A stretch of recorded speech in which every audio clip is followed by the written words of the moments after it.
Bom, pessoal, bom dia. Na aula de hoje, a gente termina, então, de estudar a cavidade retangular, cavidade ressonante retangular. O que ficou faltando foi incluir as perdas nas paredes condutoras. É o que a gente vai fazer agora, com o objetivo de calcular a frequência de oscilação, o ômega 1, e o fator de amortecimento, o gama. E para isso a gente vai utilizar o conceito que a gente introduziu no final da aula passada, que é o fator de qualidade. Então, quando houver perdas no condutor, essas perdas serão tratadas de maneira mais eficiente através do fator de qualidade. E o que a gente faz no início é estender a definição do fator de qualidade para incluir essas perdas. Então, o fator de qualidade, pelos motivos já explicados na aula anterior, ele é definido pela razão entre a energia média armazenada no interior da cavidade pela potência média dissipada nessa cavidade, multiplicada pela frequência de oscilação, que é praticamente igual à frequência natural de ressonância da cavidade. Se há perdas no condutor, isso significa que existe campo penetrando para dentro do meio condutivo. Então, nós vamos acabar tendo energia média armazenada não só no interior da região dielétrica, ou seja, o interior da cavidade propriamente dito, mas também no interior das paredes. Da mesma maneira que podemos ter potência dissipada por perdas no dielétrico e também por perdas de condutividade na parede. Só que na prática, esse campo que penetra para dentro do condutor, ele é muito pouco intenso, desde que o condutor seja muito bom. Se o condutor for muito bom, praticamente não tem campo no interior dele. De maneira que a energia média armazenada na cavidade ela está praticamente toda concentrada no interior do meio dielétrico. Então, para o cálculo da energia média armazenada, nós vamos ignorar essa energia média armazenada no interior do meio condutivo. Poderíamos argumentar também que as perdas no condutor são baixas se o condutor for muito bom e, consequentemente, ignorar também perdas no condutor. Mas aí, nesse caso, a gente não vai fazer isso, que pode ser que essas perdas no condutor sejam as únicas do sistema. Imagina a cavidade com o interior preenchido por um vácuo, que inclusive vai ser o exercício que a gente vai fazer aqui no final desse item. Pode ser que as perdas estejam apenas no condutor. Então, para as perdas no condutor, nós não vamos eliminar esse termo. Apenas a energia média armazenada no condutor. Consequentemente, nosso fator de qualidade, da maneira mais geral, vai ser escrito desta maneira. Repara, como tem uma soma aqui no denominador, a gente vai preferir tratar esse problema através do inverso do fator de qualidade, para aparecer uma soma. Repare, se eu tratar o fator de qualidade como sendo o inverso disso aqui, o que é, né, no caso, eu vou poder desmembrar isso aqui em dois termos. Um termo onde as únicas perdas são as perdas no dielétrico, que foi o caso tratado na aula passada, e outro termo relativo às perdas no condutor, que vai ser o caso tratado na aula de hoje. Então, eu vou definir dois fatores de qualidade. Um associado às perdas no dielétrico, que a gente estudou na aula passada, a gente viu que o fator de qualidade associado às perdas no dielétrico é o inverso da tangente de perdas. Ou seja, este resultado aqui é conhecido e é independente do modo. Depende apenas das características do meio dielétrico. E um outro fator de qualidade associado às perdas no condutor, que a gente vai calcular daqui a pouco, e que vai ter uma expressão que depende do modo. Porque este cálculo, tanto da potência que é dissipada nas paredes condutoras, como a expressão da energia média armazenada no interior da cavidade, são expressões que dependem do modo. Então, na aula de hoje, a gente vai calcular este termo para um modo específico, vai ser o modo TE 101. Se um dia vocês precisarem calcular esse fator para outros modos, vocês sabem o caminho a ser percorrido. Não é difícil, porque é tudo conta envolvendo seno e cosseno, não é difícil. Então, o fator de qualidade, de uma maneira geral, vai ser definido através da soma desses dois termos aqui, o inverso do fator de qualidade associado às perdas no dielétrico e o inverso do fator de qualidade associado às perdas no condutor. Antes de prosseguirmos, alguma pergunta?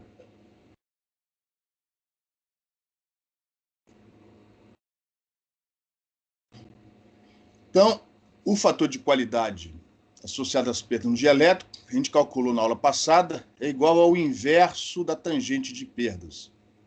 Não se esqueça, se não houver perdas, a tangente de perdas vai para zero, o inverso dela vai para o infinito, ou seja, o fator de qualidade vai para o infinito. A resposta em frequência tende a ser uma função impulso centrada, ou definida, melhor dizendo, né, na frequência de ressonância natural daquele modo. As perdas no condutor, a gente vai calcular daqui a pouco, para um modo específico. Consequentemente, a gente estudou na aula passada que o fator de amortecimento, o gama, está relacionado ao fator de qualidade através dessa relação aqui, ó. Se a gente inverter essa expressão, então nós temos que o inverso do fator de qualidade é 2 vezes gama dividido por ômega R, que é dada pela soma desses dois termos aqui. Então a gente pode interpretar da seguinte maneira: nós vamos ter também dois fatores de amortecimento, um associado às perdas no dielétrico e outro associado às perdas no condutor. Ou seja, havendo perdas, elas aumentam, elas se adicionam. Não é possível, infelizmente, né, não é possível fazer com que uma perda cancele o efeito da outra. As perdas sempre aumentarão o fator de amortecimento associado àquele modo. Então, sendo mais específico, para a perda no dielétrico, esse fator de amortecimento já foi calculado na aula passada. Ele é proporcional à tangente de perda. Se a tangente de perdas for para zero, não haverá amortecimento associado àquela perda. Com os cálculos da aula de hoje, vamos ser capazes de calcular a parcela do fator de amortecimento associada às perdas no condutor. Quando formos calcular os efeitos associados às perdas no condutor, como já foi feito no caso do guia retangular, nós vamos assumir para aquele cálculo que no interior o meio é ideal, o meio não é dissipativo. Ou seja, se houver perdas tanto no condutor como no dielétrico, para as perdas do dielétrico, você faz o que já foi feito na aula passada, assumindo as paredes condutoras perfeitas. No cálculo que vamos fazer daqui a pouco, onde as paredes não são mais condutoras perfeitas, a gente vai assumir o dielétrico ideal. Ou seja, a gente vai fazer o epsilon duas linhas igual a zero. Senão a gente estaria, de alguma maneira, incluindo as perdas no dielétrico aqui dentro. Isso não vai ser feito assim, vai ser feito neste termo. Então, para os cálculos que seguem, a gente vai assumir o dielétrico ideal. O cálculo... perdão, desculpa. Alguma pergunta em relação a essa transparência?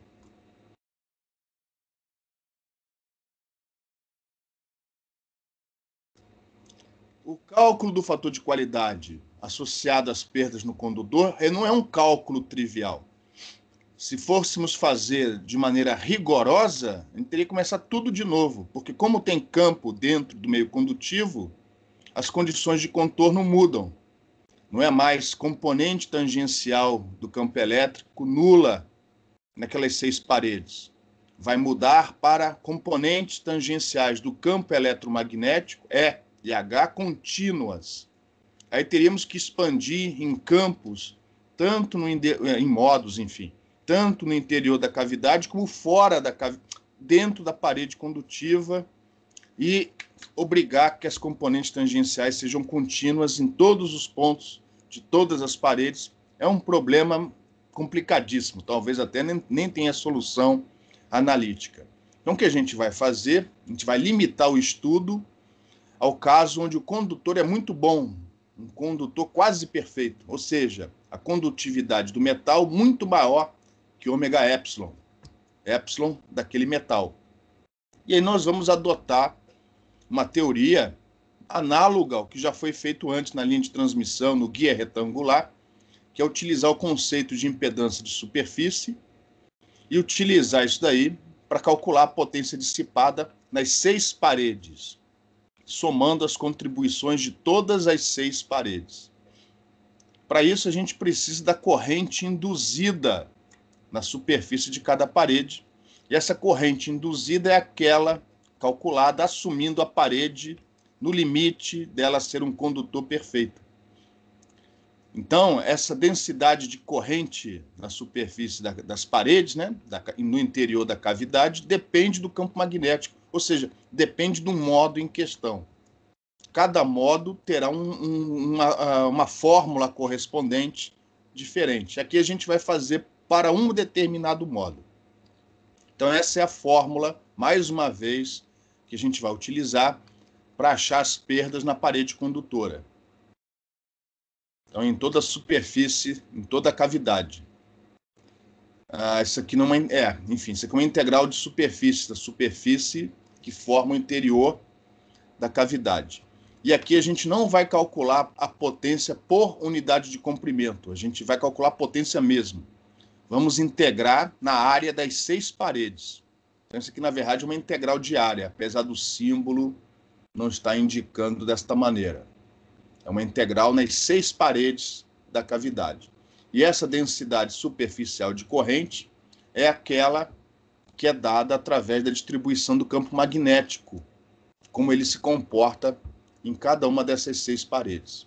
RS é a resistência de superfície, é a parte real da impedância intrínseca do meio condutivo, e se esse limite, se o sigma for muito maior que ômega epsilon, é dado por essa expressão aqui, onde esse ΔM é a profundidade de penetração para aquele metal, para aquele condutor. O JS vai ser dado pela condição de contorno válida no limite em que a condutividade do metal, do meio condutivo, tende para o infinito. É aquela condição sobre a componente tangencial do campo magnético. Campo magnético esse calculado assumindo a parede condutora perfeita, que foi o que a gente fez nas aulas anteriores. Ou seja, esta integral vai depender do modo em questão, e a gente vai fazer o cálculo para um determinado modo. Alguma pergunta?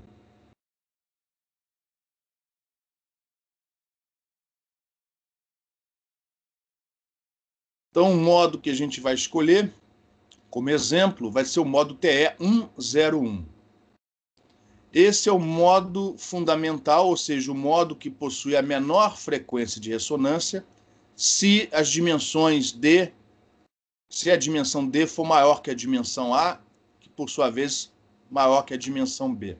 Ou seja, o TE101 vai ser o modo fundamental, desde que B seja a menor dimensão de todas.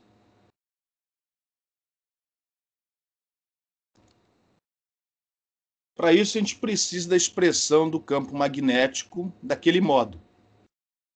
E aí eu vou colocar aqui, ó, se a gente pegar as equações anteriores, este é o campo magnético para aquele modo TE101. Ele só possui componente na direção X e na direção Z.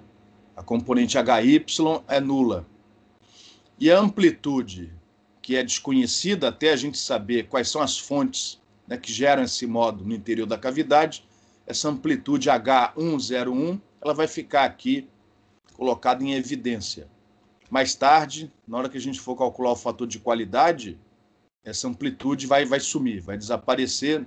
Aquela razão vai fazer com que uma parcela associada o termo associado ao H101 que aparece no numerador seja cortado com o que vai aparecer no denominador, de maneira que o fator de qualidade e todos os demais parâmetros não vão depender dessa amplitude. Então, ela está aqui colocada de maneira arbitrária.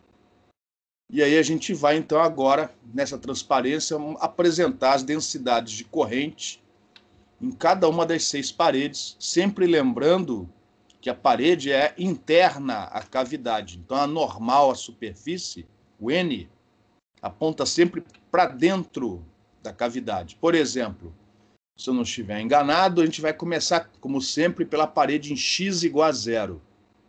Essa daqui, ó. Então, na parede em x igual a 0, a normal aponta na direção x, para dentro da cavidade. Então, quando x for igual a 0, a densidade de corrente induzida naquela superfície vai ser dada por essa expressão, multiplicando, ó, a normal naquela superfície, produto vetorial. Aí a gente vai começar. X vetorial x está quanto? Alô? Tem alguém aí? Em qual superfície, professor? Oi, x igual a 0. Essa daqui, ó. Cuja normal é x. Então, x, produto vetorial com x, vai dar o quê? Dá 0. E x, produto vetorial com z?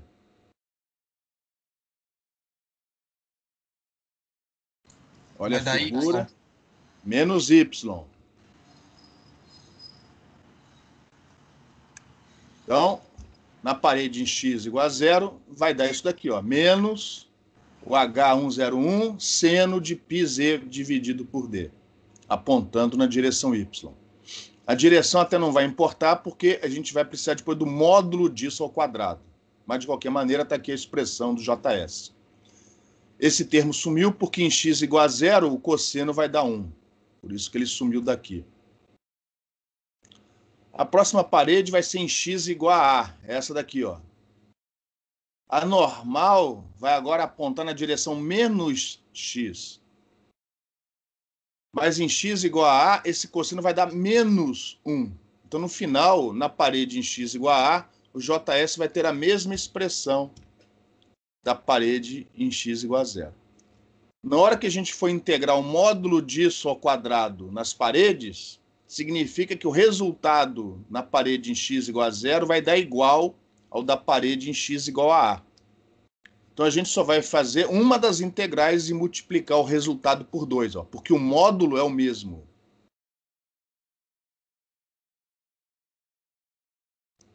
Aí vamos para a parede em y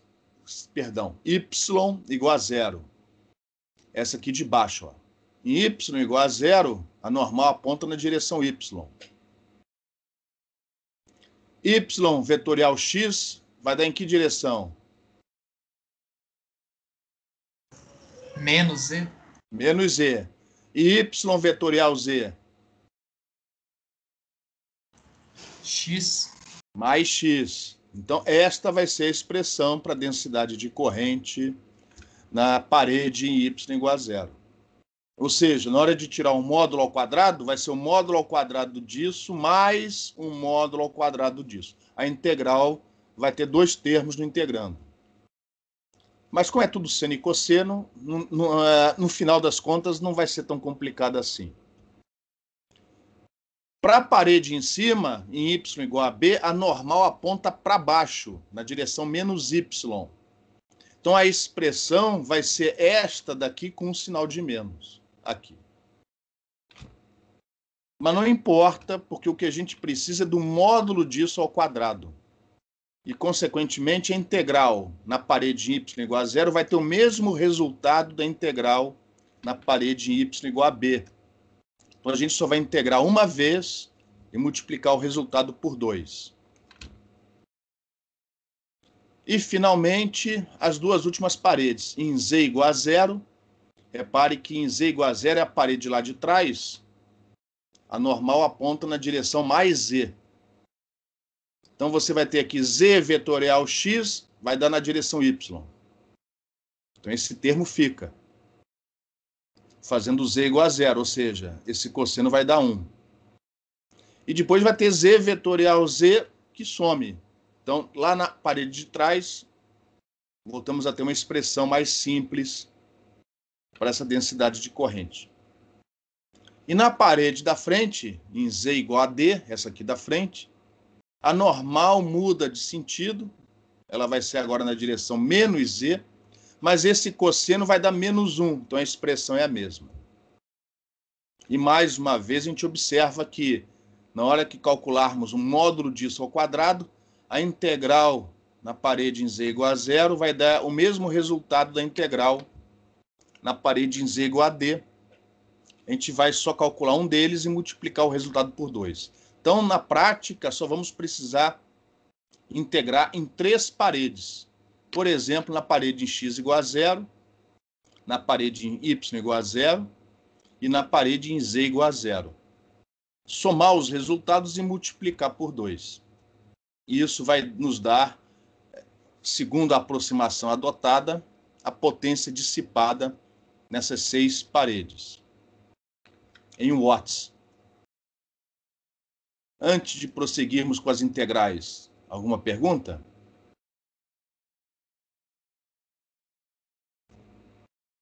Então, na próxima transparência, eu vou apresentar as integrais montadas para os módulos dessas expressões ao quadrado. Aqui elas.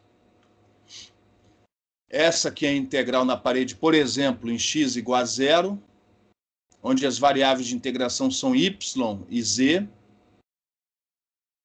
O y vai de 0 até b, b de bola, enquanto que o z vai de 0 até d, d de dado. Já estou aqui multiplicando, ó, fora das chaves, ó, o resultado por 2, porque a integração tem que ser feita nas 6 paredes. Aqui eu só vou fazer 3 delas e multiplicar o resultado por 2, como já foi explicado, né? Esta aqui vai ter 2 termos, porque ela tinha duas componentes vetoriais ortogonais, então é o módulo de uma ao quadrado mais o módulo da outra ao quadrado. Essa é a integral na parede em y igual a 0, por exemplo, onde as variáveis de integração são x e z. E, finalmente, lá atrás, as variáveis de integração são x e y. Vamos nessa integral primeiro, ó. Repare que essa integral, o integrando não depende de y. Então, a integral em y vai dar b, b de bola. Já para z, ó, vai ter esse seno ao quadrado. Quanto vai dar a integral em z?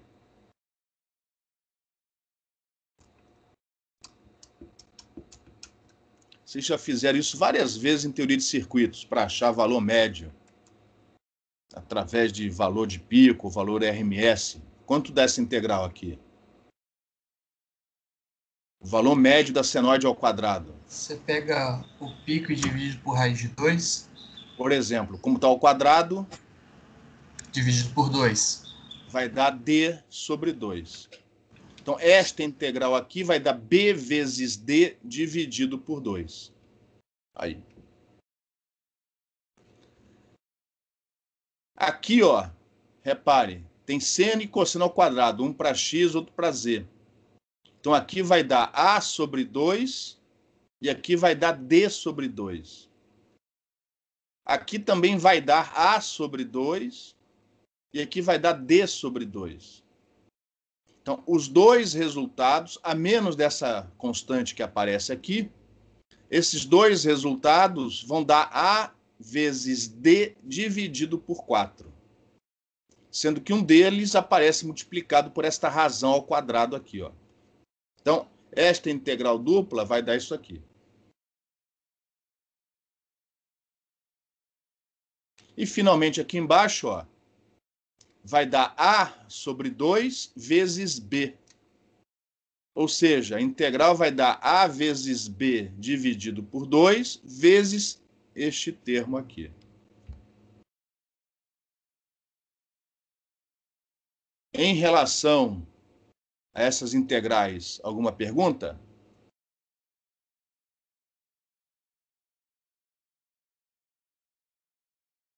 Somando os resultados e rearrumando, né?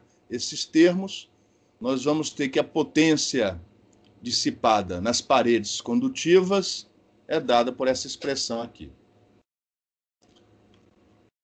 Isso vale para o modo TE101. Tá? Para outros modos, nós teríamos que repetir esses cálculos.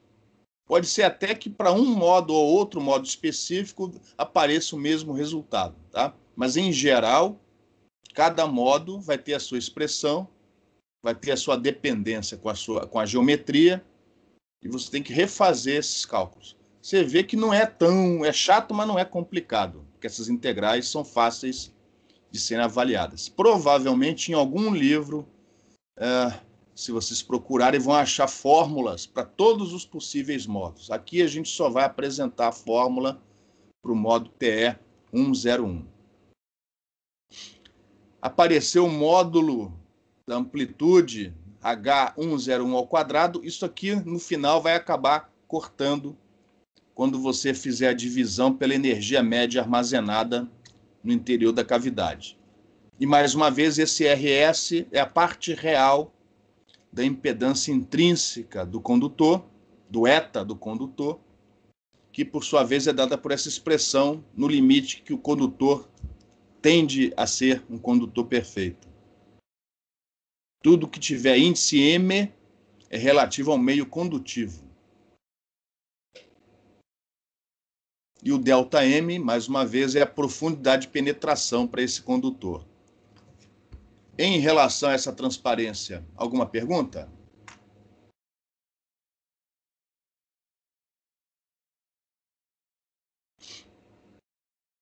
Falta agora fazer o cálculo da energia média armazenada. Só que agora a gente não vai perder tempo. Então, vocês já viram antes que, no caso da cavidade, a energia média armazenada no campo elétrico é igual à energia média armazenada no campo magnético. Então, eu vou calcular apenas a energia média armazenada no campo elétrico e multiplicar o resultado por 2. Por que campo elétrico e não campo magnético? Porque, neste caso, neste modo em particular, a gente viu que o campo magnético tinha duas componentes vetoriais. O campo elétrico tem apenas uma. Então, por preguiça, eu vou fazer a conta em cima do campo elétrico. Só tem uma componente, ó. Então, é o módulo desse cara ao quadrado. Integrado no volume. Então, montando a integral, ó, é essa integral daqui. Repare que o integrando não depende de y. Então, a integral em y vai dar b. A integral em a vai dar a sobre 2. E a integral em z vai dar d sobre 2. Então, o resultado vai ser a vezes b vezes d dividido por 4.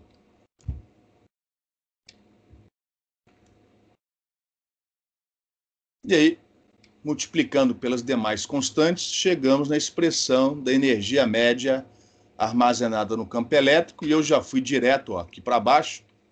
Eu já multipliquei por ômega, dividi pela expressão obtida no slide anterior, e rearrumando os termos, a gente chega nessa expressão aqui, ó.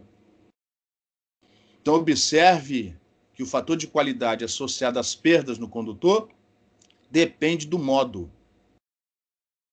Isso daqui, ó, depende do modo. Esse termo, entre colchetes, vai depender do modo em questão. Então, a gente só calculou aqui a expressão para o modo TE101.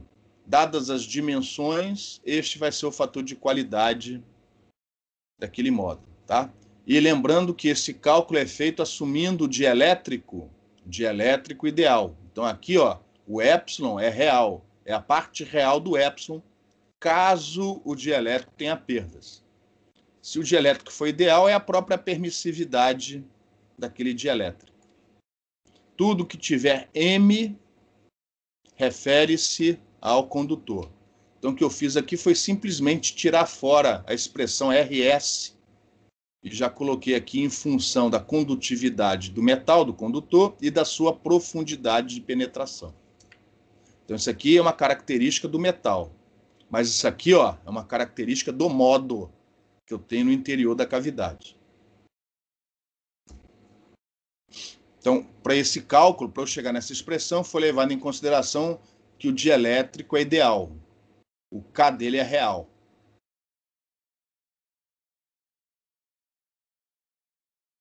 Alguma pergunta?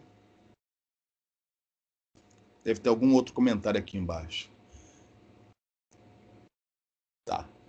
Então, Mi e Epsilon, nessa expressão, são características do dielétrico, enquanto que delta M e sigma M são características do condutor. Geralmente, bons condutores têm a permissividade epsilon igual a epsilon zero e a permeabilidade igual a mi zero, mas eu não quis fazer isso, eu quis deixar o M aqui para mostrar o que vem do condutor e o que vem do meio dielétrico. Então, Mi e epsilon' são características do dielétrico, do meio que você tem no interior da cavidade. Tudo que tiver índice M é característica do metal, da parede condutora. Professor, Oi. se existisse epsilon duas linhas, ele entraria na conta? Ele entraria não nesta conta, mas no cálculo do fator de qualidade associado às perdas no dielétrico. Lembra que a gente quebrou o fator de qualidade num termo que depende das perdas no dielétrico e outro que depende das perdas do condutor. O epsilon duas linhas entra sim, mas na parcela associada às perdas no dielétrico. Neste cálculo não entra. Beleza, entendi. Tá? Isso aqui só vale para este cálculo daqui. Ok. Tranquilo? Sim. Mais alguma pergunta? Então, para finalizar o último exercício aqui das aulas, eu vou fazer o cálculo do fator de qualidade, dos demais parâmetros. Aqui, no caso, eu não quis colocar perda no dielétrico, embora pudesse, né, para aumentar o exercício, mas a gente já tinha considerado as perdas no dielétrico no exemplo anterior, da aula passada. Então, aqui as perdas serão apenas no condutor. A cavidade é cúbica. Se não me engano, eu tinha feito isso na aula passada. Enfim, não importa. A cavidade é cúbica. O A, o B e o D são todos do mesmo tamanho, iguais a 3 centímetros. O interior é preenchido pelo vácuo. Então, aqui não tem epsilon duas linhas de jeito nenhum. Só tem perdas no condutor. As paredes são feitas de cobre, onde a permeabilidade Mi é aquela do vácuo, Mi zero, e a condutividade é de 58 megasiemens por metro. É um valor típico de condutividade do cobre em radiofrequência. Determine a frequência de ressonância. Aí eu quero em hertz. Cuidado, que às vezes as expressões aparecem ômega, frequência angular, e às vezes F, em hertz. Tá? Então eu quero a frequência de ressonância, ou seja, a frequência natural de ressonância dessa cavidade, assumindo ela ideal, né, sem perdas. O fator de qualidade, nesse caso, só vai ter parcela associada às perdas no condutor. E uma vez obtida o fator de qualidade, a faixa de operação e o fator de amortecimento. E aí, como a gente só fez o cálculo, né, só apresentamos fórmulas para o modo TE 101, é o modo em questão, o modo TE 101. Em relação ao enunciado, ficou alguma dúvida, alguma pergunta? Então, vamos lá. A primeira coisa que a gente fez foi calcular a frequência de ressonância para esse modo, né, a frequência de ressonância exatamente, para esse modo TE101, assumindo que não há perda nenhuma. Então, o epsilon é igual a epsilon zero, como é mesmo, né? E aí, no caso, eu estou assumindo aquela fórmula que a gente obteve nas aulas anteriores, né? Fazendo o cálculo do modo, assumindo as paredes condutoras perfeitas. Então, repare, mais uma vez, o Kx e o Kz são iguais porque o A e o D são iguais. Então, eu peguei aqui o Kx ao quadrado e, ao invés de somar, eu multipliquei por 2, porque o Kx ao quadrado é igual ao Kz ao quadrado. O Ky é zero, porque neste problema, neste modo, o N é igual a zero. O interior é preenchido com vácuo. E, se não me engano, aproximando a velocidade da luz no vácuo por 3 vezes 10 a 8 metros por segundo, chegamos nessa expressão para a frequência de ressonância. Observe que essa frequência, né, em particular o ômega R, é importante na hora que formos calcular o fator de qualidade associado às perdas no condutor.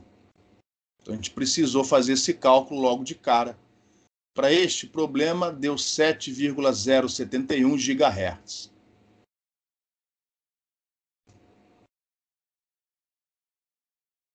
O fator de qualidade é dado pela fórmula que foi apresentada na última transparência, onde aqui vai haver um resultado particular, porque todas as dimensões são iguais.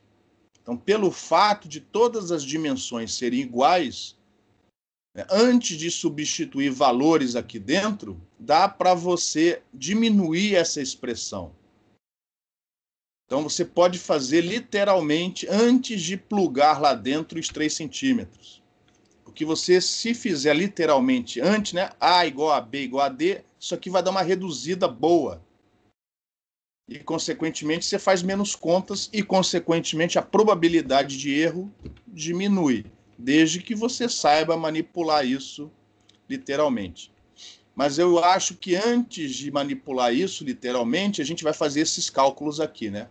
Da razão. Isso aqui é a impedância intrínseca do meio dielétrico, que no caso é o vácuo, ou seja, não tem meio, não é dielétrico nenhum, é o eta zero, e também temos que fazer o cálculo da profundidade de penetração para esse cobre nessa frequência.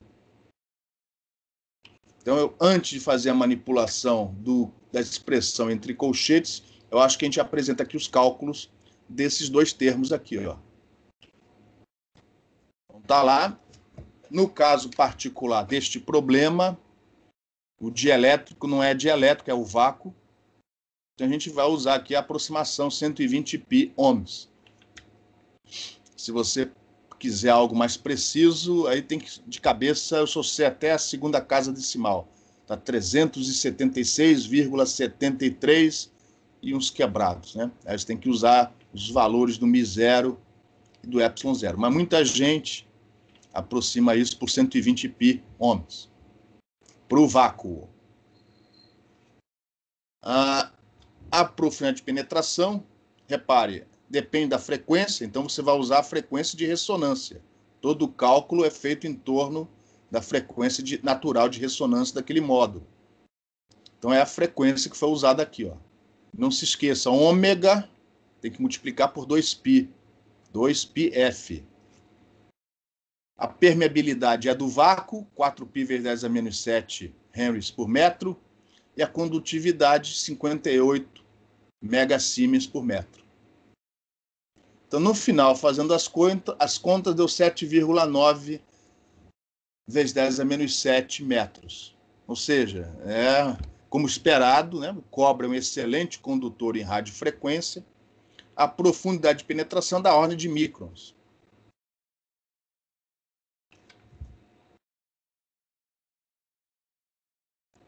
Tranquilo? Se você preferir, nós não fizemos desse jeito, ó, mas como tem que multiplicar por sigma, acaba que a expressão aparece, né? Esta expressão é esta daqui com sigma para cima. Então você já poderia ter passado esse sigma para cima e já obtido o produto ΔM vezes sigma m. Tá? Seria a maneira mais inteligente de fazer o problema. Eu quis fazer esse cálculo para mostrar para vocês o valor da profundidade de penetração para o cobre. Bem pequititinha.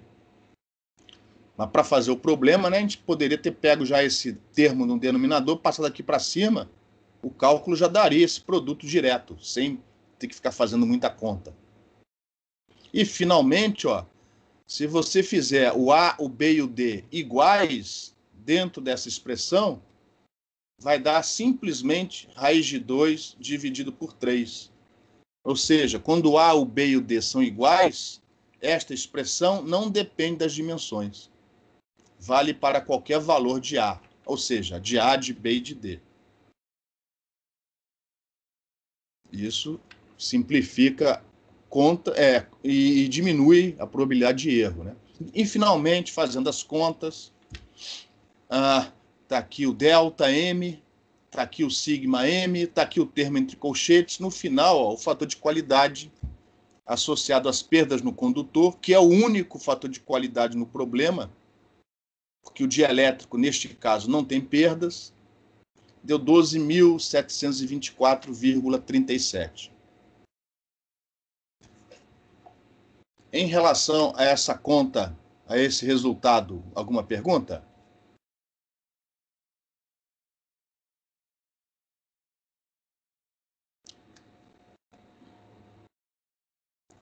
Prosseguindo, como nós temos a frequência de ressonância e o fator de qualidade, a gente pode usar as fórmulas que já foram mostradas para as perdas no dielétrico e calcular o BW, ou seja, a faixa de operação dessa cavidade.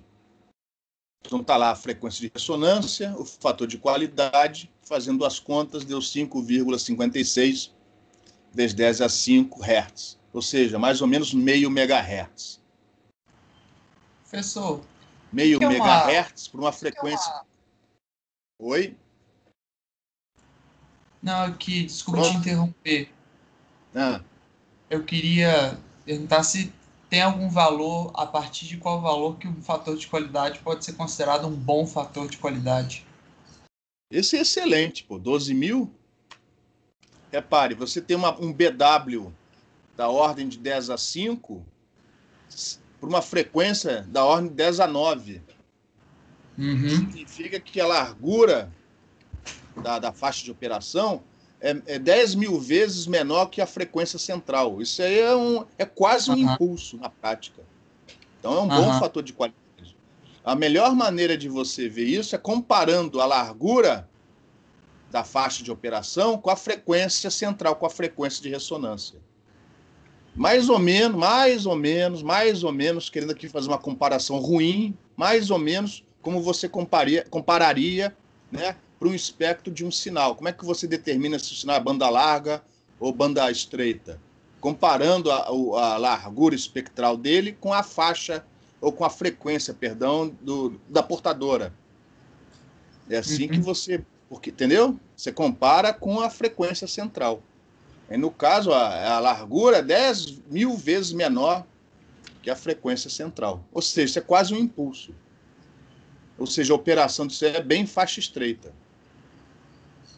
Beleza. E isso tem a ver com o fato do fator de qualidade ser muito alto, muito elevado. Tranquilo? Sim. Com o fator de qualidade calculado, também podemos calcular o fator de amortecimento e também a frequência de oscilação. A gente não pediu isso no enunciado, mas a gente aproveita e põe aqui também, ó. Então, como já explicado quando a gente estudou as perdas do dielétrico, o fator de amortecimento, que nesse caso só tem a parcela associada às perdas no condutor, é dado por essa razão, ó, π vezes a frequência de ressonância dividido pelo fator de qualidade.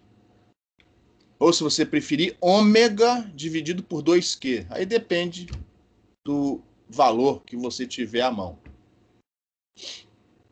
Que é igual a π vezes o BW, desde que o BW seja dado em Hertz, né? Bom, fazendo as contas, deu 1,75 vezes 10 a sexta Nepers por segundo. Isso mais ou menos significa que em 1 microsegundo o campo reduziu a E elevado a menos 1. Ou seja, apesar das perdas, apesar de ser um excelente condutor, o campo que você põe lá dentro some rapidamente. Olha o tamanho do fator de amortecimento. Isso mesmo por um fator de qualidade excelente, ó, muito alto. Ou seja, dentro de uma cavidade, na prática, o campo some rapidinho. Então, por isso, tem que ficar o tempo todo bombeando o campo lá para dentro. É só olhar na cozinha o seu forno de micro-ondas, né? Mal comparando. E, finalmente, a frequência de oscilação, o ômega 1. O ômega 1, ó, a gente dá em termos do fator de qualidade usando essa expressão. A gente viu essa expressão na aula passada. É a mesma, só que aqui o fator de qualidade leva em conta tudo. As perdas no dielétrico e as perdas no condutor. Neste problema em particular, só tem perda no condutor. Então, esse aqui é o próprio fator de qualidade associado às perdas no condutor. E aí eu deixei, ó, em função do ômega R. Ó. Como o fator de qualidade é muito alto, a frequência de oscilação é praticamente a mesma frequência natural de ressonância. Olha lá, olha o valor que eu coloquei ali. Ou seja, realmente isso é quase, a resposta disso é quase um impulso. Não é, mas é quase, né? O deslocamento da frequência de oscilação é desprezível em relação à frequência natural de ressonância calculada assumindo que o condutor é perfeito. Alguma pergunta?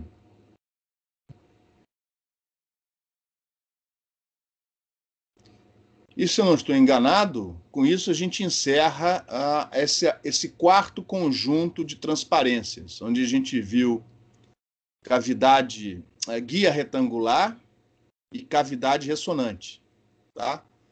No quinto conjunto de transparências, eu falo um pouquinho sobre princípios de radiação, porque afinal de contas a disciplina chama-se Teoria da Irradiação e Ondas Guiadas. E até agora a gente não viu nada de radiação. A gente viu propagação de onda para um lado para o outro, mas irradiação mesmo a gente não viu nada até o momento.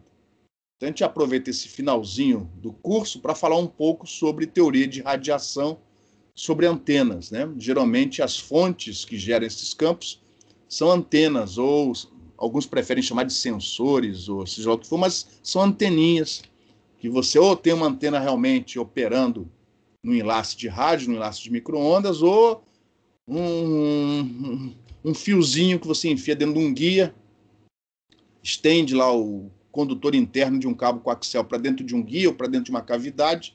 É uma anteninha, um monopolinho que você põe lá dentro, uma anteninha que gera esses campos que a gente tem estudado até o momento. A gente tem estudado os campos sem se preocupar com as fontes, né? Sempre, o tempo todo, até o momento, meios lineares, homogêneos, isotrópicos, sem fontes. Então a gente só precisava se preocupar com equações de onda homogêneas, equações de Helmholtz. Quando você tem as fontes, infelizmente, o problema fica um pouco mais complicado, que é a matéria que a gente vê no curso de antenas. Então aqui eu vou falar um pouquinho, né, no finalzinho dessa aula e no início da próxima, sobre essa teoria de radiação. E se tudo correr bem, vai sobrar tempo na próxima segunda-feira para tirar dúvidas, né? Dúvidas em relação à prova que vocês vão fazer na próxima semana. Então vai sobrar, eu acho que bastante tempo para a gente falar sobre a prova na próxima segunda-feira, na próxima aula. Então eu vou sair dessa transparência e entrar nessa daqui, ó. Essa aqui já é o quinto conjunto de transparências. Deixa eu só apresentar aqui o... Então, na aula de hoje, eu vou falar um pouquinho sobre antenas e começar a mostrar a teoria necessária para fazer levar em consideração essas fontes na hora de calcular campo radiado por elas. Então, nós temos diferentes tipos de antenas. A gente vai ver, se tudo correr bem, que as características de radiação de uma antena dependem da sua geometria. Então, se você quer uma antena que receba informação de direções arbitrárias, por exemplo, você está com um telefone na rua, você não sabe de onde vem o sinal. Então, você, em princípio, quer uma antena para aquele telefone que seja capaz de receber um sinal vindo de qualquer direção.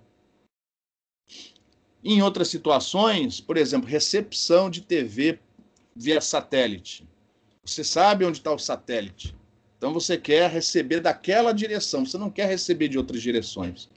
Quem define isso, quem define em que direções a antena recebe, ou de que direções a antena recebe, ou para quais direções a antena transmite, é a sua geometria. Porque no fundo, a geometria do metal é que vai definir a forma, a distribuição da corrente induzida sobre aquela superfície. Então, geometrias diferentes vão ter correntes induzidas diferentes, consequentemente, características de radiação diferentes. Por isso que a gente encontra antena de tudo quanto é tipo. Bombril, tem gente que antigamente a gente usava muito bombril na antena interna de TV para melhorar a recepção. Então, um pouquinho melhor com bombril, nós temos aqui exemplos de antenas filamentares. São antenas mais simples, consequentemente mais baratas. Em compensação, tem menos diretividade, ou seja, elas espalham energia quase que em todas as direções. Um exemplo típico é o monopolo. Essa figura é mais antiga, mas um exemplo de monopolo são essas antenas que hoje em dia a gente tem no topo, geralmente fica na traseira dos automóveis. Naquele pedaço de plástico, que na verdade aquele plástico está protegendo o metal lá por dentro. Está escondendo um monopolo que a gente coloca, por exemplo, no capô do automóvel, do carro. Nós podemos ter vários arames, né, colocados paralelos uns aos outros, vários tubos colocados paralelos uns aos outros, formando uma antena que alguns chamam de espinha de peixe. Mas, na verdade, tem um nome mais pomposo. É a antena Yagi-Uda, que ela foi inventada por japoneses antes da Primeira Guerra Mundial. Engraçado, né? Os americanos depois usaram essas antenas, formando radares, e derrotaram os japoneses. Mas, enfim, aí é história. Essas antenas aqui, ó, geralmente você vê nas casas mais antigas, né, nos telhados, para receber TV, sinal aberto de TV em VHF e UHF. Hoje em dia, nas cidades, cada vez menos comuns, né? Quase todo mundo recebe o sinal de TV pelo cabo. Mas essas antenas, chamadas log periódicas, são muito utilizadas para, por exemplo, receber sinal de TV. Temos também antenas mais diretivas, mais caras, porém mais eficientes. Boas, por exemplo, para você fazer comunicação com satélites. São as antenas de abertura. Exemplos de antenas de abertura, antenas refletoras. Então, isso aqui é um refletor parabólico. Quando se escuta falar antena parabólica, na verdade é isso daqui, ó, é um refletor parabólico. É um espelho. É um espelho, só que não feito de vidro, né? Feito de metal. Geralmente um bom condutor, alumínio, muito utilizado, e tendo cuidado de pintar isso daqui com uma tinta metálica, né? Senão você perde condutividade. E aí você tem uma outra anteninha de abertura, essa aqui, ó, uma piquititinha que você põe aqui, ó, no foco desse paraboloide. Vocês já estudaram as características de parábolas. O paraboloide é simplesmente a superfície gerada por uma parábola. Você pega a parábola, roda ela em torno do eixo dessa parábola, você forma um paraboloide, a superfície do refletor parabólico. Qual é a característica geométrica mais relevante que você se lembra de uma parábola? Você viu no colégio? Alguém se lembra? Oi, focal? Oi? Você está falando do ponto focal? Isso, exatamente. Tem a ver com ponto focal. Qual é a característica que tem a ver com ponto focal? Com o foco?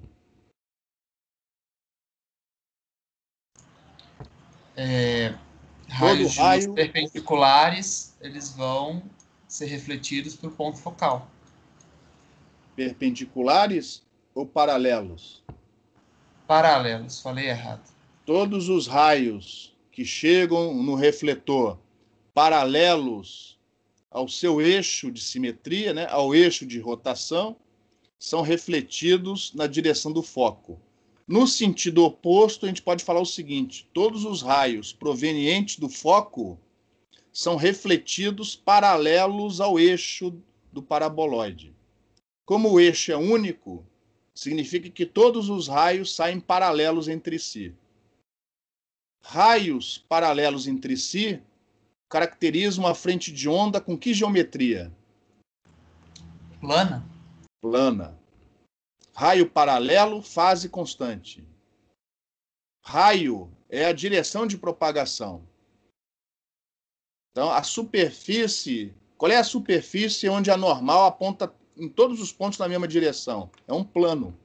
Então, raios paralelos significam uma frente de onda plana. Raios partindo de um ponto representam uma frente de onda com que geometria? Esférica. Então, esse espelho transforma uma frente de onda esférica numa frente de onda plana. Funciona como se fosse uma lente, só que através de um espelho. Na prática, o que isso tem a ver com antenas? Você pega uma antena com baixa diretividade, ou seja, uma antena que ia espalhar energia em várias direções, num conjunto, numa antena que vai direcionar essa energia mais ao longo do seu eixo. E aí você aponta isso para uma outra antena, forma um enlace ponto a ponto em micro-ondas. Ou aponta isso para um satélite, e você tem um enlace ponto a ponto. Então são antenas mais diretivas. E você consegue isso de uma maneira relativamente simples, com um pedaço de metal, desde que esse metal tenha o formato, né, de um paraboloide. Basicamente, esse é a utilidade, né, do refletor, é fazer com que no final a antena seja mais diretiva. O que significa isso? Que ela transmita e receba mais de uma determinada direção. Ela vai continuar espalhando em outras direções, até por causa da difração que você tem na borda do refletor. Mas essa radiação em outras direções é muito, muito menos intensa do que na direção que a gente chama de direção principal, ou a direção do eixo desse paraboloide. E existem outras antenas mais sofisticadas, né? Eu não vou ficar aqui perdendo muito tempo. Você também tem antenas com 2 refletores. Então, através de espelhos, ó, o alimentador está aqui, joga no subrefletor, que volta para o refletor principal antes de jogar lá para frente. Então, essas antenas com 2 refletores têm as suas vantagens em relação à antena com um único refletor, mas são mais caras. Então, você vê essas antenas com menos constância. Geralmente elas aparecem em radiotelescópios, como eu acho que é o caso dessa, ou então para situações com alto tráfego de sinal via satélite. Alguém já andou ali na Raja Gabalha e passou na frente da TV Band? Eu já. Você chegou a ver uma antena grandona na frente ou não? Acredito que sim, professor.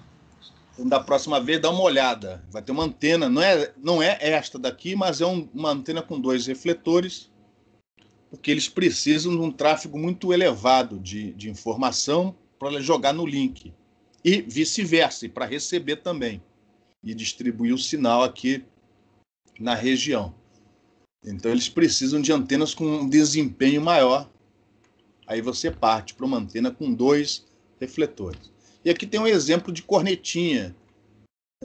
Não é nenhum desses casos, mas poderia ser a cornetinha que a gente coloca aqui no foco do refletor, do sistema refletor, para receber e transmitir a informação. O refletor é passivo, é só um espelho. Onde realmente de onde vem a informação e para onde vai é através da corneta. Aqui no caso a corneta tem 2 portas. Você pode jogar aqui dentro polarização, uma vertical, outra horizontal. E combiná-las para ter uma polarização circular, mão direita, mão esquerda. É através desses dispositivos que a gente consegue fazer com que a antena transmita, irradie determinadas polarizações, vertical, horizontal, circular, por aí vai. É o circuito que você vai pôr aqui atrás que vai determinar como esse refletor irradia. E em situações, dependendo da situação, você pode ter conjuntos de antenas. Então, aqui temos um conjunto, são várias aberturinhas na superfície de guias, por onde a energia escapa. Isso aqui é um guia retangular, ó. A gente estudou guia retangular no curso. Você pode furar, né, fazer essas ranhuras no guia, e o campo vai espalhar. vai saindo para fora através desses buraquinhos. Então, cada buraquinho funciona como se fosse um dipolinho. Você tem aqui um conjunto de dipolinhos. Liga num cabo coaxial, você tem aqui uma antena. Ó. Fecha de um lado com um material especial para absorver, fecha do outro com o mesmo material. Você tem aqui uma antena, um conjunto de dipolinhos. Ou, em exemplos mais sofisticados, você quer receber sinal ou transmitir, vai depender da situação, você quer fazer uma observação de um astro que está muito, muito, muito afastado da Terra. Então, o sinal chega fraquinho. Então, você tem que aumentar a diretividade da antena que recebe o sinal. No caso dessas antenas, é como se você tivesse um funil recebendo água da chuva e você quer encher uma garrafa. Como é que você faz para receber mais chuva e encher a garrafa mais rápido? Mas você aumenta a superfície de contato? Pronto. Então, uma maneira de você fazer isso é construir uma antena enorme, um funil enorme para receber essa energia, receber mais energia. Porque essa energia, essa informação que está vindo do astro, está caindo aqui, está caindo aqui, está caindo aqui. O astro não joga só para essa antena, joga em todas as direções, em todas as posições. Então, quanto mais antenas você tiver para receber essa informação, mais intensa ela chega.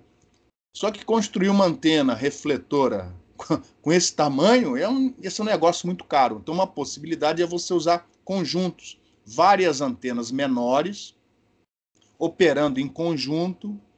Aí tem todo um processamento de sinal por trás, toda uma teoria por trás, inclusive para posicionar isso daí, de maneira a simular uma antena maior. Então, conjuntos podem ser utilizados para você simular uma antena maior. Em radiodifusão, os conjuntos funcionam com outro objetivo. Você vai pôr, por exemplo, isso aqui é uma antena, se eu não estou enganado, uma antena para ou é TV ou é radiodifusão FM, antena de rádio FM. Não para receber, mas sim para transmitir o sinal para uma região, para uma cidade. Aí você põe isso no alto de um prédio ou no alto de um morro. E você quer iluminar, você quer cobrir uma área que está embaixo de você. Então você não pode jogar essa energia para o horizonte, você tem que direcioná-la para baixo. Uma maneira de fazer isso é inclinar a torre. Inclina a torre de maneira a jogar energia para baixo. Mas só que para a região de trás, se você inclina a torre para um lado, para trás o feixe vai para cima. A radiação vai para cima. Então, uma maneira de você fazer com que essa radiação vá para baixo é utilizar um conjunto como esse daqui, ó, linear, onde você vai defasando de maneira progressiva a excitação em cada elemento. Como é que você faz isso? Através de cabos, né? Pega uma linha de transmissão, um cabo coaxial. Você já viu que dentro do cabo coaxial a onda propaga é elevada a menos JKL. L é a distância percorrida. Aqui no curso a gente chamou esse L de Z. Então, se você tiver que andar mais, a fase diminui. É elevada a menos JKZ. Quanto mais Z, menos fase, por causa do sinal de menos.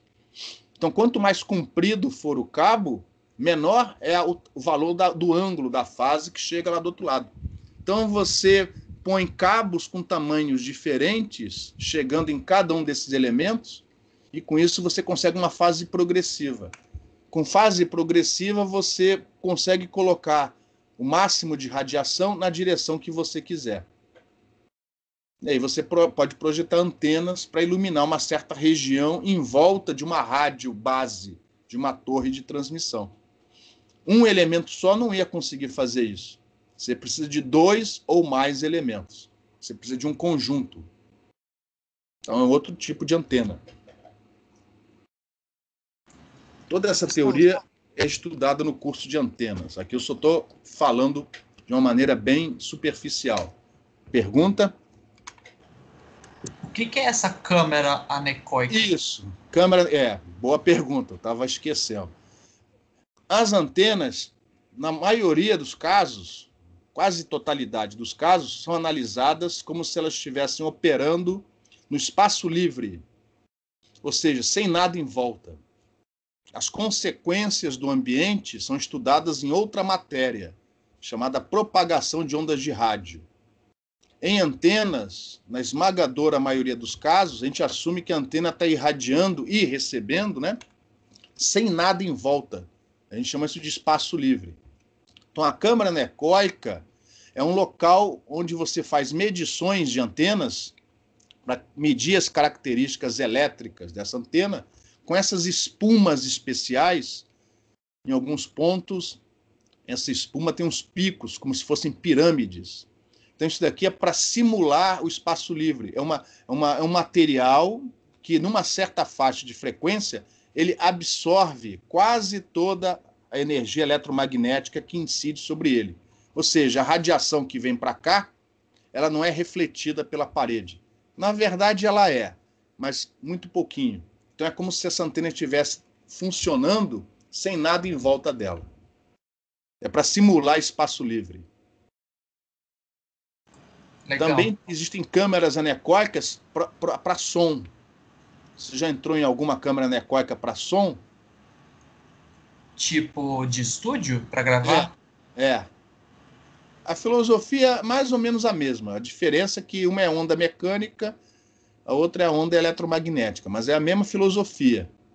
É não deixar haver reflexões nas paredes. Essencialmente é isso. Beleza? Beleza, bem legal. Mais alguma pergunta? Existe uma câmera semi-anecoica no CPDEE. Semi-anecoica significa que ela não é toda anecoica. É uma parte só. O resto é aberto. Ela fica no CPDEE. Se não me engano, é do grupo do Zé Osvaldo, que trabalha com compatibilidade eletromagnética. Então, se um dia você for lá, sabe onde é a caixa forte do Tio Patinhas? O antigo, onde o pessoal faz teste com transformador. Era onde antigamente ficava a pós-graduação. Depois da química. É então, onde tem os testes de descargas atmosféricas? Aquilo aí é a caixa forte do Tio Patinhas. Você sabe o que é o Tio Patinhas ou não? Nunca ouviu falar. Sei o que é o Tio Patinhas, sim. Sei, não. Sim. Então, aquele negoção lá a gente chama de caixa forte do Tio Patinhas. Eles fizeram um apêndice ali, e ali é a câmara semi-anecoica. Legal. Também serve para aumentar a diretividade. Quer dizer, a gente já tinha falado sobre isso, mas não precisa ser um radiotelescópio, pode ser mesmo em telefonia rural. Você precisa transmitir de um alto de um morro para o outro alto do morro. Você não precisa passar cabo no vale. Você faz um link de radiofrequência, e aí, ao invés de colocar uma antena muito, muito, muito comprida, provavelmente, né, o primeiro vento que desce ia quebrar a antena, você usa mais de uma. Aqui no caso são 4. Elas operando em conjunto, elas simulam uma antena maior. Tá? Então, existem exemplos mais simples de conjuntos. Esse é outro exemplo sofisticado, né? A tendência de uns anos para cá é, ao invés de construir radiotelescópios boçais enormes, inclusive teve um lá recentemente em Arecibo, onde a estrutura caiu, destruiu o radiotelescópio todo. Ele já não estava operando, mas é uma tristeza. Então, ao invés de construir antenas boçais muito grandes, você utiliza mais de uma operando em conjunto. Aqui, no caso, são um conjunto duplo refletor operando em conjunto, formando esse radiotelescópio ATA, lá nos Estados Unidos. O projeto está atrasado, né, porque lá é tudo com dinheiro particular, não é dinheiro público. Então, com a crise econômica, esse projeto deu uma atrasada. Não sei quando vai ficar pronto. Aí tem exemplos também. Oi, pois não. Uma curiosidade. Toda antena que transmite também pode ser utilizada para receber? Pode. A antena é passiva.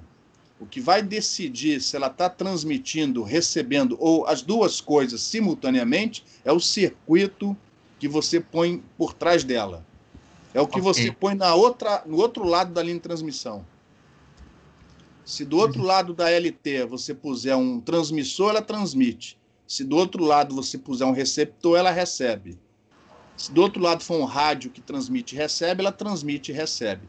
Se vai dar certo, aí vai depender de como você casa as impedâncias, monta, estuda a faixa de operação. Por isso que a gente estuda isso em TIOG.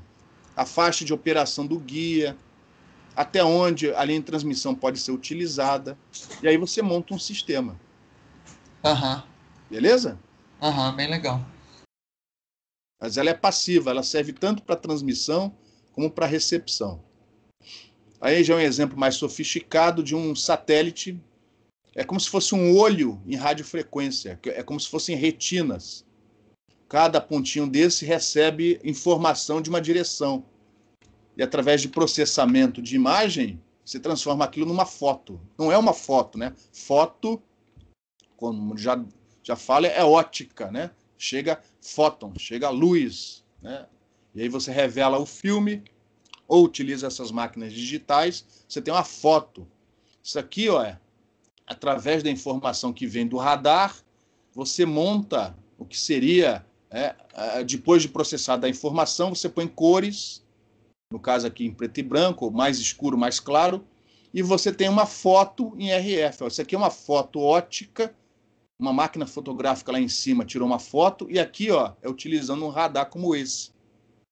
Qual é a vantagem e a desvantagem? A desvantagem é que a definição, em princípio, a definição vai ser menor do que uma foto bem tirada, com uma lente boa, etc, etc. Mas a vantagem é que, dependendo da frequência que você usa, você consegue ver através de nuvens, coisa que a foto, propriamente dita, não permite. Então, se tiver nublado, a pessoa ainda consegue ver o que tem lá de baixo, do outro lado. Então, para isso, você precisa de conjuntos de antenas para ter esse efeito. Isso vale não só para espionagem, para guerra, né? Mas vale principalmente para aplicações como é que fala? Climatológicas. Você quer? Oi? Geoestacionárias? Não, geoestacionário é o satélite parado. Eu queria falar geociência, prospecção, Geoclimáticas? geoclimáticos. Pronto, exatamente. Tá? Você quer ver como é que está a onda andando dentro de uma tempestade. As nuvens impedem que isso seja feito com filme, mas através de ondas de rádio você consegue ver lá a velocidade da onda, da água e, consequentemente, estima, né, velocidade de vento e por aí vai. Então você consegue fazer isso. Ou então descobrir se numa região tem ouro, ou tem ferro, ou tem manganês. Você também pode, em princípio, dependendo do terreno e da faixa de frequência que você utiliza. E você também tem antenas impressas. A gente não estuda isso aqui no curso de antenas, mas são antenas muito utilizadas. São basicamente antenas que você, né, cola, imprime em cima de um substrato dielétrico, como se fossem trilhas de circuito de computador. A tecnologia é basicamente a mesma, tá? E aí, com isso, você pode ter antenas que se adaptam às superfícies. Por exemplo, superfície de avião, superfície de carro. Você pode colocar um plástico por cima e jogar isso numa parede, de maneira que a pessoa nem percebe que ali tem uma antena, acha que é uma luminária. E aí você está lá, você dá um crachá para a pessoa com um sensorzinho, o sistema sabe exatamente onde aquela pessoa está em tempo real. Então você pode utilizar essas antenas impressas. Elas não são tão eficientes por causa do substrato dielétrico, perdas no dielétrico, né? Mas elas têm essa vantagem, são mais baratas de construir e são maleáveis, né? Elas se adaptam melhor às superfícies. E aí tem várias aplicações envolvendo antenas. Por exemplo, esse aqui está em desuso, né? Mas eu gosto de mostrar para dar ideia de tamanho. Tem a radiodifusão AM, rádio AM, a frequência em torno de 1 MHz. 1 MHz dá mais ou menos um comprimento de onda de 300 metros. Então, essas antenas são, na verdade, torres da ordem de 100 metros de altura. Se enxerga uma torre dessa, na verdade, a torre é uma antena, é um monopolo que você põe sobre o solo. Nesse exemplo particular, a torre também serve como... A antena de AM está servindo como uma torre para você pendurar lá em cima, ó, uma anteninha de FM. Como são frequências diferentes, não há problema de interferência. Você tem que tomar cuidado para isolar eletricamente uma da outra. Mas do ponto de vista eletromagnético, não há interferência. Então, repare, quando as frequências são baixas, o comprimento de onda é grande, a antena tem que ser grande para ela ser eficiente. Aí não dá para você pendurar isso no espaço, fica caro.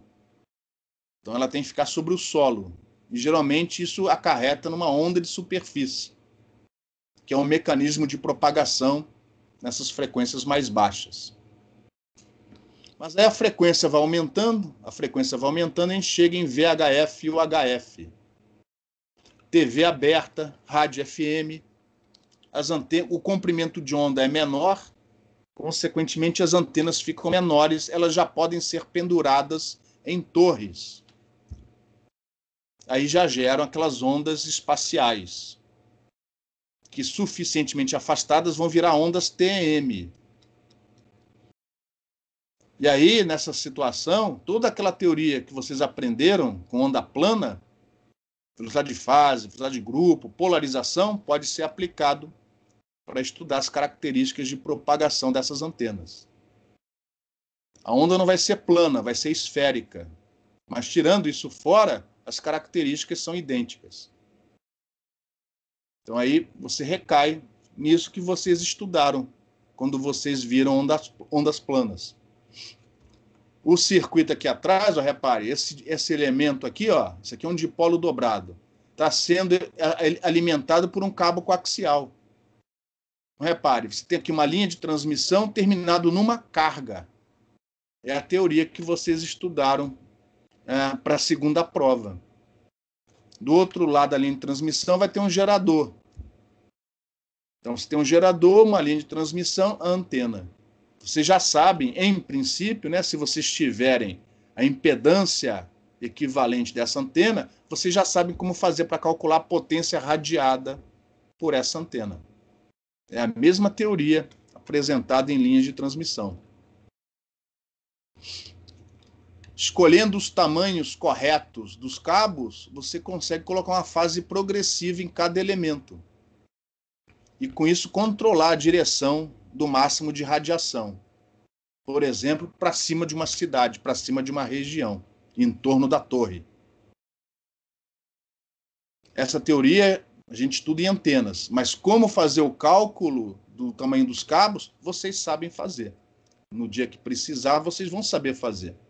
Vocês vão ver um exemplo ou dois, vocês rapidinho vão entender o que fazer, porque vocês já sabem como o campo, como a tensão, como a corrente, propaga dentro da linha de transmissão. Exemplo de telefonia, né? Sei, vocês sabem mais do que eu. E a frequência vai aumentando, vai aumentando, vai aumentando. Você já chega nas ondas, nas micro-ondas, frequências de terahertz, ondas milimétricas, e o comprimento de onda vai ficando cada vez menor. E antenas grandes, como antenas refletoras, já podem ser utilizadas, porque elas são grandes comparadas ao comprimento de onda, mas não são gigantescas em metros. Elas podem eventualmente até ser colocadas em satélites, ó, ficar flutuando lá em cima e estabelecendo uma comunicação com outras antenas colocadas em estações terrestres. Né? E aí você tem, nessa faixa de frequência, né, algumas das antenas mais utilizadas são antenas refletoras.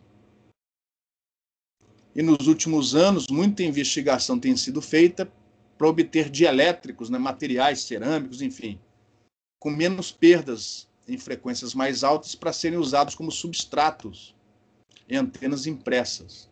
Então a coisa está evoluindo, de modo que alguns já estão querendo, aliás, alguns não, já está se usando frequências mais altas em comunicações pessoais. No Brasil, ainda não, mas acho que na Europa, nos Estados Unidos, Japão, China, Coreia, já há enlaces, não sei se comerciais, mas enlaces já funcionando em ondas milimétricas, 30 GB, acima de 30 GB para comunicações pessoais, né? O pessoal tem chamado de 5G. Enfim, 5G por enquanto, daqui a pouco vai ser 6G, 7G, 8G, à medida em que a coisa vai evoluindo. E com isso a gente encerra essas demonstrações. Em relação às transparências anteriores, alguma pergunta? Então, no finalzinho da aula de hoje, a gente vai mostrar o princípio, né, para fazer os cálculos do campo radiado na presença de fontes, né? A fonte vai ser a corrente induzida na superfície dos metais, por exemplo, na superfície desse espelho, desse refletor, ou na superfície de um dipolo, de uma vareta, de um arame. Tendo a distribuição de corrente, como fazer para calcular o campo? E a teoria que a gente utilizou até o momento tem que ser devidamente modificada, porque ela foi adaptada para regiões sem fonte. E agora, com a antena envolvida, a fonte está dentro do volume. A gente não pode dizer que o J é igual a zero. A fonte, o JF, é igual a zero. A gente precisa dar uma adaptada na teoria que a gente estudou até o momento.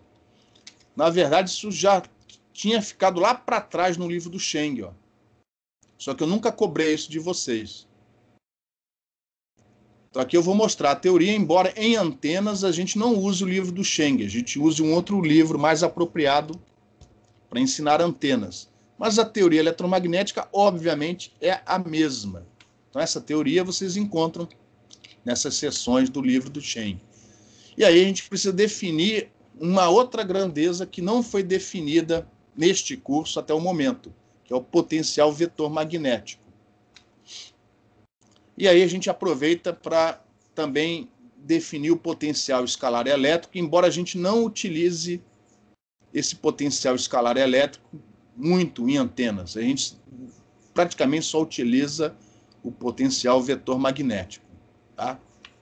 E aí vamos mostrar o que acontece. Sempre o interesse final é calcular o campo eletromagnético. Esse é o objetivo, calcular o campo eletromagnético. Antes, a gente investigava o campo eletromagnético propagando ou ressoando. Agora a gente quer calcular o campo eletromagnético gerado pelas fontes, que podem ser fontes de correntes e, lógico, cargas, né? Porque corrente é carga em movimento. Então é a mesma coisa. Fontes envolvem tantas correntes como as cargas. Como é que a gente calcula isso?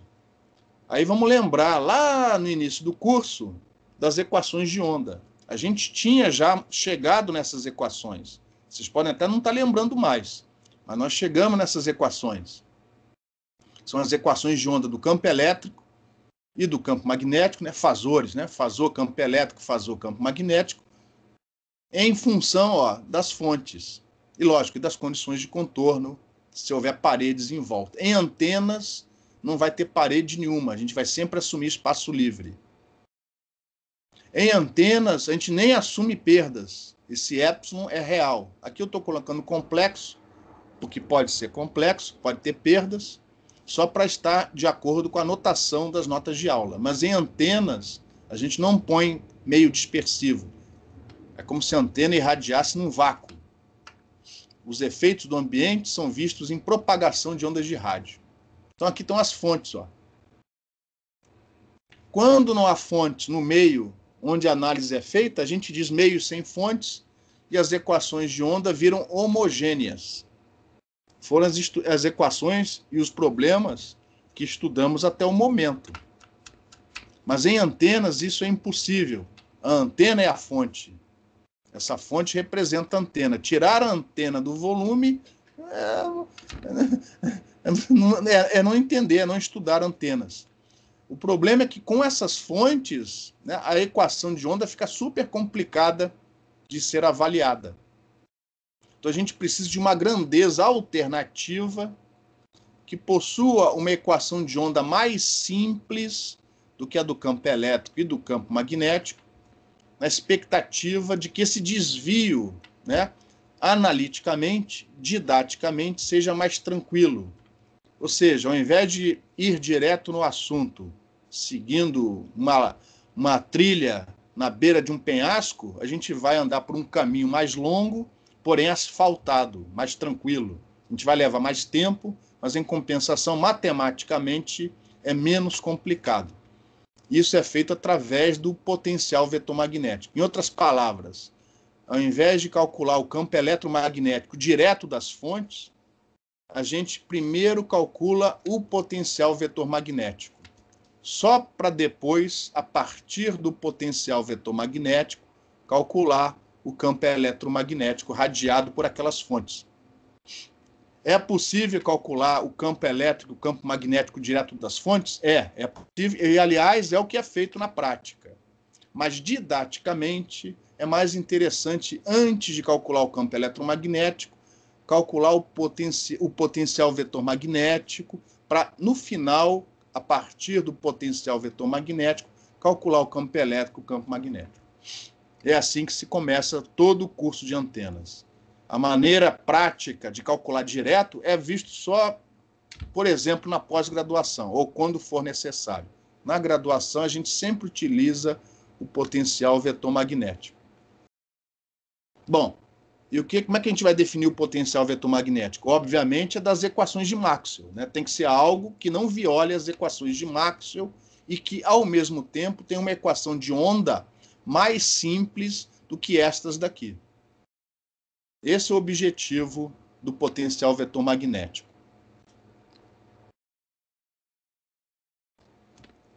O potencial vetor magnético vai ser representado pelo vetor, né, fasor A, enquanto que o potencial escalar elétrico vai ser dado por esse φ maiúsculo com esse Ezinho aqui, ó. Então, A é o potencial vetor magnético e esse φ é o potencial escalar elétrico. E aí a gente vai manipular as equações de Maxwell para chegar na equação de onda em termos do potencial vetor magnético. Alguma pergunta? Professor, eu tenho.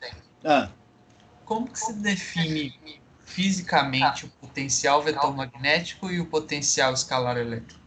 o potencial vetor magnético tem significado físico que eu particularmente desconheço, porque o pessoal só descobriu isso na década de 1950 em física quântica.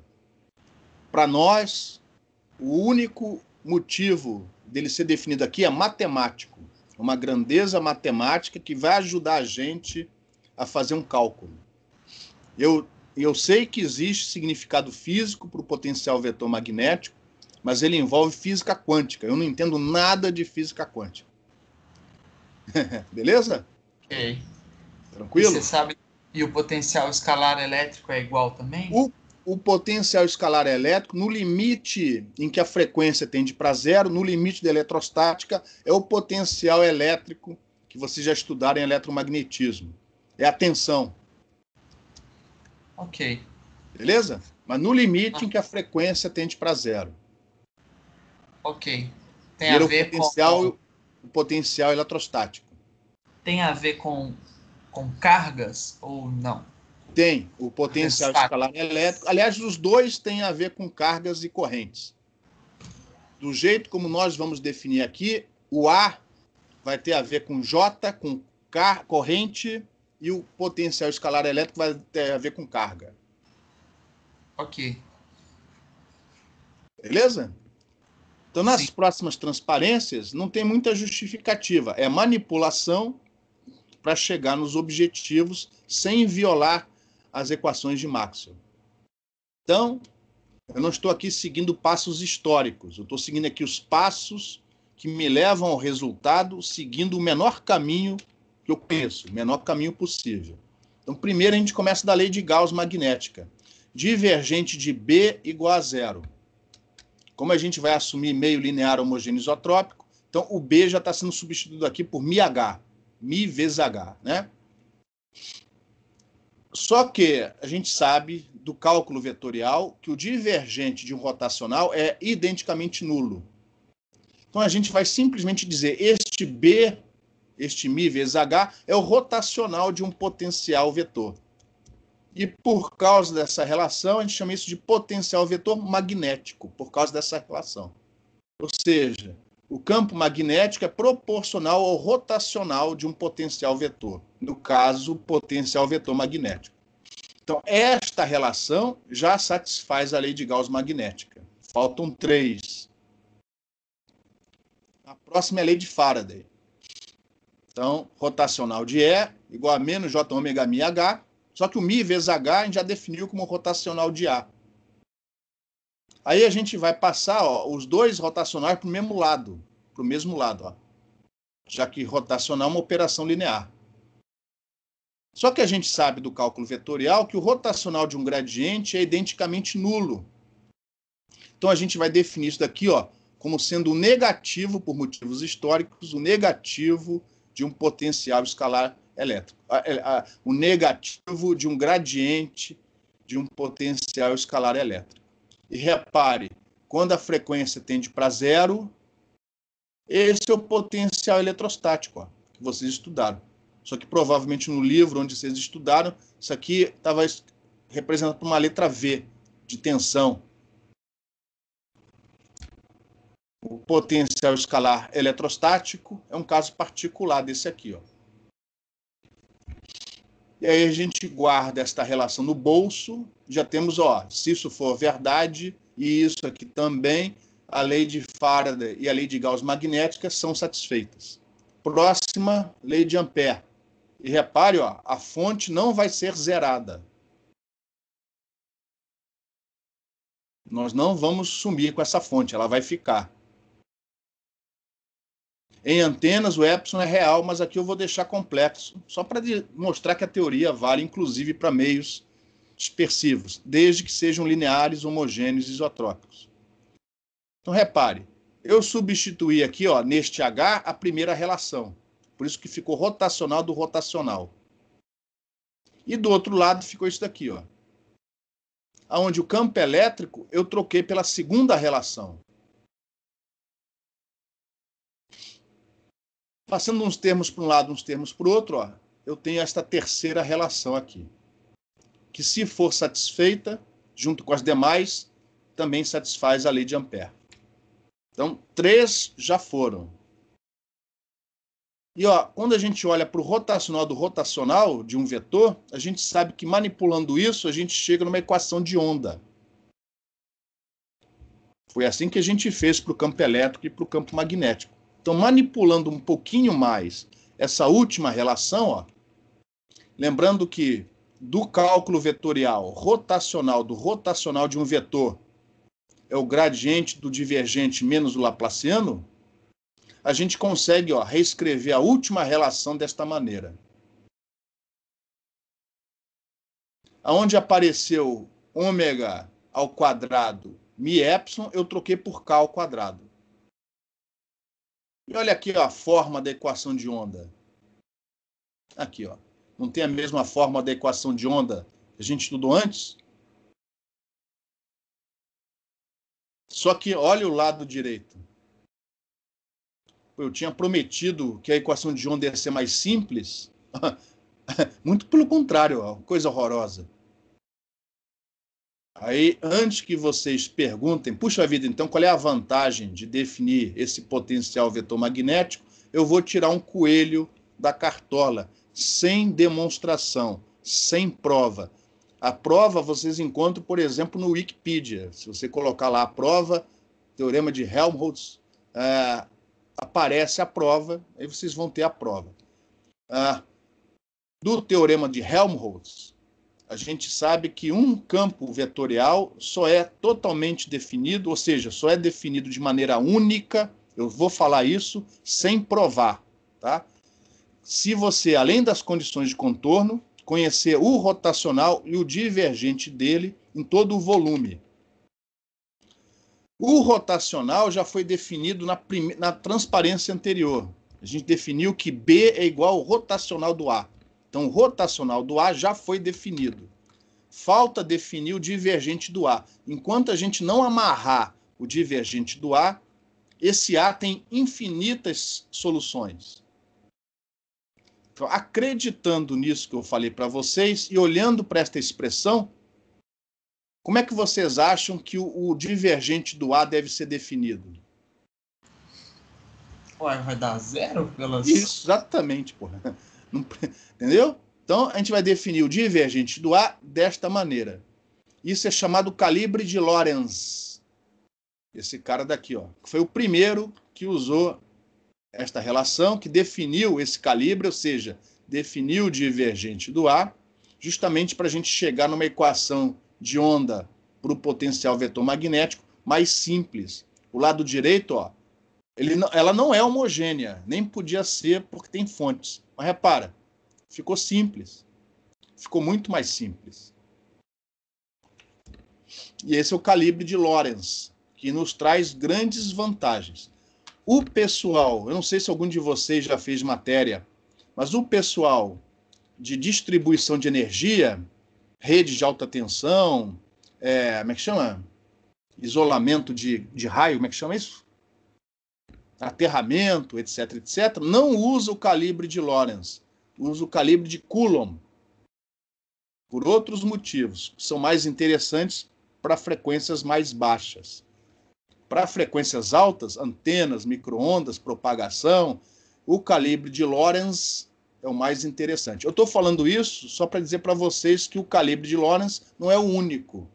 Dependendo da situação, dependendo do valor deste ômega, há problemas onde outros calibres são mais interessantes. Em frequências altas, o melhor, em 138% dos casos, é o calibre de Lorentz. E nos dá uma equação de onda para o potencial vetor magnético mais simples.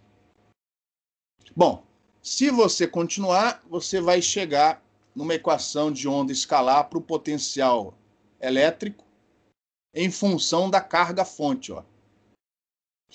Isso aqui é só para mostrar a teoria completa, porque a gente, na prática, em antenas, a gente não precisa desse bicho aqui. A gente só precisa deste cara daqui. Por quê? Porque uma vez resolvida esta equação e obtido o A, o campo elétrico e o campo magnético saem através das derivadas do A. Então, o problema passa a ser o seguinte: dadas as fontes e as condições de contorno, que no caso de antenas não vai ter condição de contorno nenhuma, dadas as fontes, obtenha o A. Uma vez calculado o A, acabou-se o problema. Você deriva, né, tira o rotacional do A, acha o campo magnético. Faz esta operação, ou esta daqui, ó, ou seja, tira o rotacional de novo do H, acha o campo elétrico. E o problema está resolvido. Dada a geometria da antena, dado o formato da fonte, você calcula o campo eletromagnético radiado por aquela fonte. E aí, fontes diferentes, antenas diferentes, terão resultados diferentes. Eu vou parar a aula por aqui, ó. Então, na próxima aula, a gente vai ver como, se não houver parede nenhuma no problema, apenas as fontes flutuando no espaço, uma maneira prática de fazer este cálculo sem ter que usar a equação diferencial, sem ter que usar a equação de onda. A gente vai ver isso no início da próxima aula. E provavelmente não vamos precisar da aula toda para resolver o problema, vai sobrar ali, se tudo correr bem. Se tudo correr bem, vai sobrar ali meia hora. E a gente pode usar essa meia hora para tirar dúvidas em relação à próxima prova. Então, deixa eu primeiro, antes de me despedir de vocês, deixa eu parar aqui a gravação.